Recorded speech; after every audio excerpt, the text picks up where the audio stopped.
Hi நண்பா, ஒன்று இல்லை ரெண்டு இல்லை, கிட்டத்தட்ட 11,127 காலியிடங்கள் வந்திருக்கு.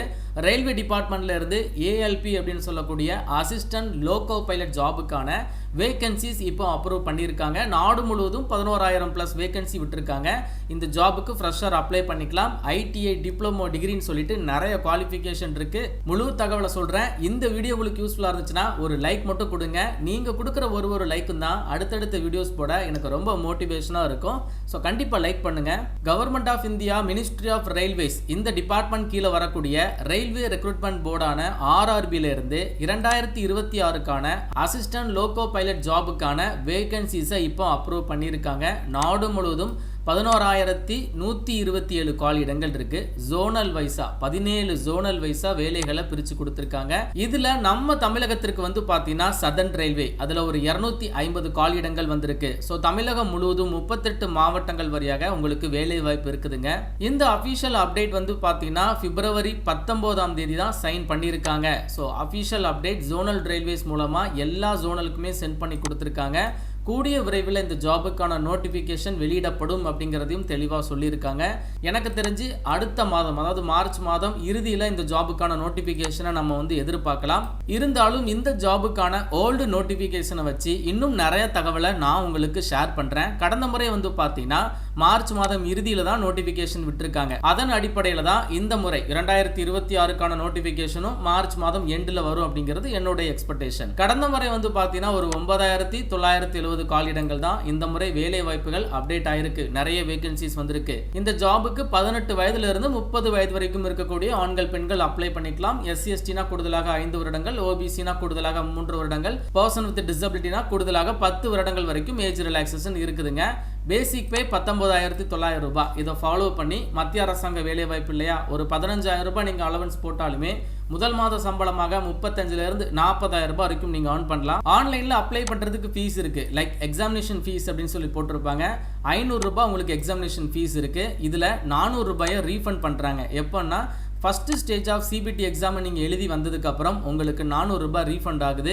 SC/ST எக்ஸ் சர்வீஸ்மேன் அப்ளை பண்ற எல்லா பெண்கள், டிரான்ஸ்ஜெண்டர், EBC கேண்டிடேட் அப்படின்னா 250 ரூபாய் மட்டும்தான் எக்ஸாமினேஷன் ஃபீஸ். இதுல எக்ஸாம் எழுதி வந்ததுக்கு அப்புறம் உங்களுக்கு 250 ரூபாயுமே ரீஃபண்ட் ஆகுது. இந்த ஜாபுக்கான செலக்ஷன் ப்ராசஸ், இந்த ஜாபுக்கு இன்டர்வியூலாம் கிடையாதுங்க. First stage computer based test இருக்கும். அதை கிளியர் பண்றவங்களுக்கு second stage computer based test இருக்கும். அதையும் கிளியர் பண்றவங்களுக்கு கம்ப்யூட்டர் பேஸ்டு ஆப்டிடியூட் டெஸ்ட் வைக்கிறாங்க.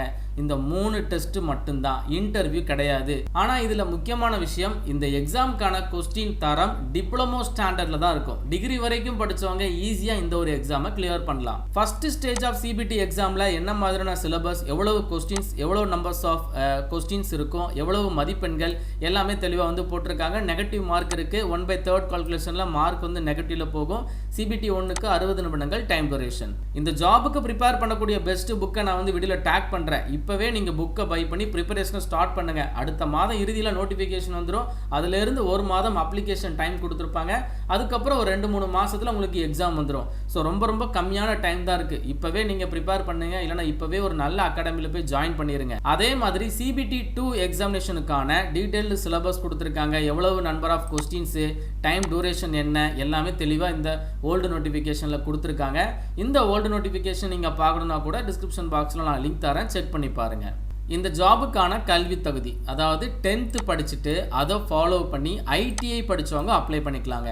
ITIல ஃபிட்டர், எலக்ட்ரீஷியன், இன்ஸ்ட்ருமெண்ட், மெக்கானிக், மெயின்டெனன்ஸில், அப்புறம் மெக்கானிக்கில் ரேடியோ அண்ட் டிவி டிபார்ட்மெண்ட்டில், எலக்ட்ரானிக்ஸ் மெக்கானிக்கில், மெக்கானிக் மோட்டார் வெஹிக்கிளில், வயர்மேன், டிராக்டர் மெக்கானிக், இந்த மாதிரி நிறைய ட்ரேட்ஸ் வந்து கொடுத்துருக்காங்க. ஸோ 10th + ITI இந்த ட்ரேடில் முடிச்சிருக்கீங்கன்னா தாராளமாக அப்ளை பண்ணிக்கலாம். அப்படி இல்லைனா 10ஆம் வகுப்பு கம்ப்ளீட் பண்ணிவிட்டு நீங்கள் ரயில்வேல அப்ரண்டிஸாக ஒர்க் பண்ணியிருக்கீங்கன்னா இந்த ஒரு ஜாபுக்கு நீங்களும் எலிஜிபிள் தான். நிறைய வீடியோஸில் நான் சொல்லியிருக்கேன், ரயில்வேல ஒரு அப்ரண்டிஸ் வருதுன்னா, அதாவது 10th வரைக்கும் படிச்சுட்டு மேற்கொண்டு எதுவுமே படிக்காமல் வேலை இல்லாமல் இருக்கிறீங்கன்னா ரயில்வேல வரக்கூடிய அப்ரண்டிஸ் ஜாபுக்கு அப்ளை பண்ணுங்க. அப்போ உங்களுக்கு இந்த மாதிரி ஒரு ஆப்பர்ச்சுனிட்டி கிடைக்கும். நீங்கள் 10th வரைக்கும் படிச்சுட்டு ரயில்வேல அப்ரெண்டிஸாக ஒர்க் பண்ணிட்டு இந்த அசிஸ்டன்ட் லோகோ பைலட் ஜாபுக்கே நீங்கள் அப்ளை பண்ணிடலாம். டிப்ளமோ படிச்சிருக்கணுங்கிற அவசியம் கிடையாது, டிகிரி படிச்சிருக்கணும் அப்படிங்கிற அவசியம் கிடையாது.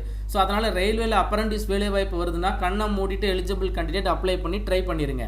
அப்படி இல்லைனா இன்னொரு ஆப்ஷன் கொடுத்துருக்காங்க பாருங்க. நீங்கள் வந்து 10th முடிச்சுட்டு அதை ஃபாலோ பண்ணி டிப்ளமோவில் மெக்கானிக்கல் ஆர் எலக்ட்ரிக்கல் இல்லைனா எலக்ட்ரானிக்ஸ் இல்லைனா ஆட்டோமொபைல் இன்ஜினியரிங் எடுத்து படிச்சிருக்கீங்கன்னா தாராளமாக அப்ளை பண்ணிக்கலாங்க.